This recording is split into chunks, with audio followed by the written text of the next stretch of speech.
आज हम आपको ये समझा रहे हैं और ये बता रहे हैं ताकि आपके किसी भी बच्चे में सिबलिंग दुश्मनी, सिबलिंग नफ़रत, ये सारी चीज़ें पैदा ना हो।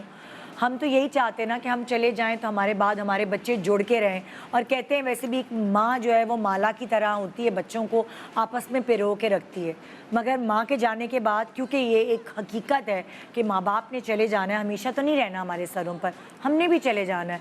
मगर हम यही सोचते हैं कि हम अपने बच्चों को इतना एक दूसरे से करीब कर दें कि कोई अगर ऐसा है जो वीक है तो दूसरा स्ट्रॉन्ग है, तो वो अपनी स्ट्रेंथ की मदद से उसको संभाल सके। हर माँ बाप की यही ख्वाहिश होती है कि कोई डूबने लगे तो कोई ना कोई घर में बचाने वाला होना चाहिए।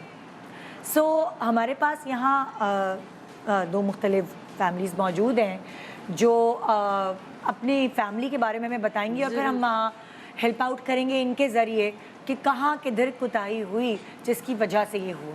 तो अस्मा मेरे साथ यहाँ मौजूद हैं। अस्मा, अस्सलाम वालेकुम। जी अस्मा, आप क्या बताएंगी हमें? जी हम दो, थोड़ा सा जोर से बोलेगा, आपकी आवाज़ बहुत कम आ रही है। हम दो बहनें हैं घर में। अच्छा जी, तो हम दो बहनें, मैं बड़ी हूँ और एक मुझसे छोटी हूँ। ठीक है। तो सारी रिस्पॉन्सिबिलिटीज़ ना पापा ने छोटी बहन के ऊपर रखी है। कहने अच्छा। को मैं बड़ी हूँ, हाँ, मेरे ऊपर भी कुछ जिम्मेदारियाँ होनी चाहिए घर की, लेकिन नहीं, मुझ पर कोई जिम्मेदारी नहीं है भाई। अच्छा। कोई चीज़ रखवानी है, पैसे, कुछ काम है, कोई आ रहा है जा रहा है, तो सब कुछ उससे ही पूछना है घर के मामला। तो मैं कहती हूँ पापा से, मैं बड़ी हूँ, नहीं तुम नहीं कर सकती, तुम्हारे ऊपर हम ये जिम्मेदारियाँ नहीं डाल सकते। तो मैं क्यों नहीं कर सकती? मैं ये पूछना चाहती हूँ ना कि मैं क्यों नहीं कर सकती उनसे। तो वो कहते हैं नहीं, ये जिम्मेदारियाँ तुम नहीं उठा सकती, ये छोटी है, ये उठा लेगी, ये तुमसे अच्छा, तुमसे बेहतर है। तो ऐसा क्यों है?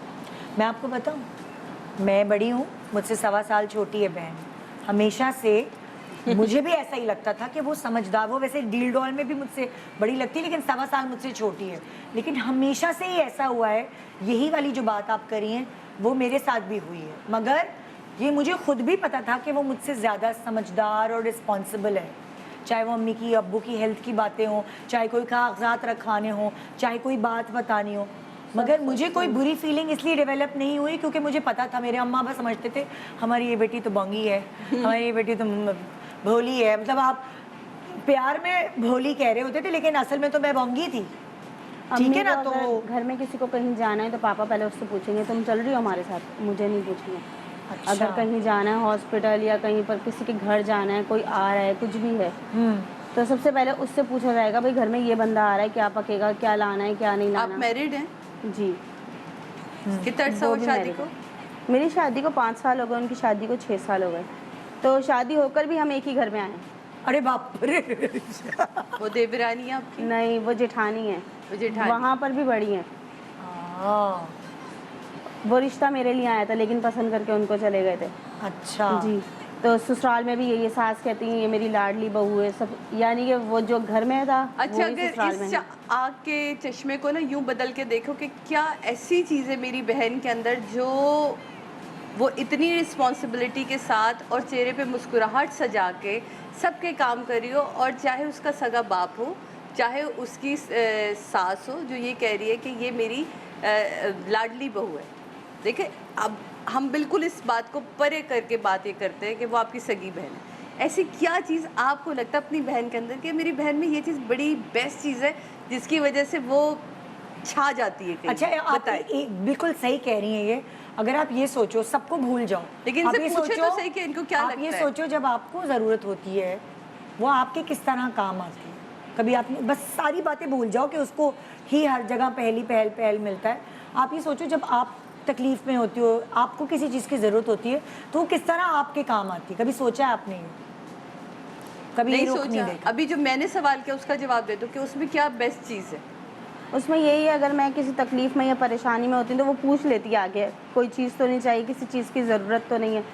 और मुस्कुराते हुए पूछती है या ऐवी बस के सर से उतारने वाली कहानी करो? नहीं, जैसे मतलब कि थोड़ी अच्छा, आप में ऐसी चीज़ है? केयरिंग है ना वो? केयरिंग है। हाँ, आप में ऐसी चीज़ है? सच ऐवी ना। देखिए, दोनों बहनें, हम मैं भी आपस में कितने बहन भाई हो आप? आपकी सगी बहनों जैसी हूँ। 6। बताएं। 6। पता है आपको 6? वो कहते हैं ना, माँ बाप कहते हैं कि कभी कभार होता है, हमने अपनी अम्मी से पूछा, सुनने ना बताएं, सच बताएं, आप सबसे ज़्यादा किससे प्यार करती हैं? तो हमारी अम्मी हमेशा हमें ये मिसाल देती थी, बेटा ये 5 उंगलियां हैं ना, देखो, तो कोई किसी भी उंगली में तकलीफ होगी ना, कोई उंगली कटेगी या कुछ दर्द है ना, ये पूरे हाथ। अंगूठा कटेगा, छोटी उंगली कटेगी, ये उंगली कटेगी ना, तो तकलीफ मुझे बराबर होगी, लेकिन उंगलियां बराबर नहीं है। किसी में कोई खासियत है, किसी में कोई खासियत है। और ये अगर आप, हालांकि मैं साइकोलॉजिस्ट नहीं हूँ, लेकिन जाहिर है जो उम्र गुजरी है और जो तजुर्बा है, जो लोगों से मिल, तो उससे अगर आपको खुद बताए ना आपकी सर, मेरे वीकनेस सवाल का जवाब और देके आपकी दीजिए। स्ट्रेंथ, तो फिर शायद आपको ये वाली बात नहीं फील हो। आपका सवाल ये था जो उसे Still जवाब मेरा दिया ना। सवाल वही है कि वो केयरिंग है, वो बड़े मुस्कुरा के बात करती है, आप कैसी? सच बोलना है, आपका मिजाज कैसा है, चाहे आपकी अपनी फैमिली में हो, चाहे आपके इन लॉज में हो। मेरा तो यही है, मैं कहती हूँ जब हर चीज़ में उसको पूछा जा रहा है, उसको ही समझा रहा है, तो फिर मैंने अपने आप को उससे बिल्कुल साइड अलग में कर लिया है। जी, आपने कोशिश भी नहीं की ना घर में अपनी मैंने जगह शुरू बना- में बहुत कोशिश करी थी, जब शादी नहीं हुई थी। मैं पेरेंट्स से भी यही शिकायत करती थी कि भाई उसे इतनी इंपॉर्टेंस क्यों देते, मुझे क्यों नहीं देते। हाँ। तो वो यही कहते हैं, Zero, नहीं वो जिम्मेदारियां तुम नहीं उठा सकती। और जो 6 बहन भाई हैं उनका कोई शिकवा नहीं वो है? भाई छोटे हैं ना। अच्छा, बस 2 हम बहनें और बड़े हैं, 4 हम- भाई।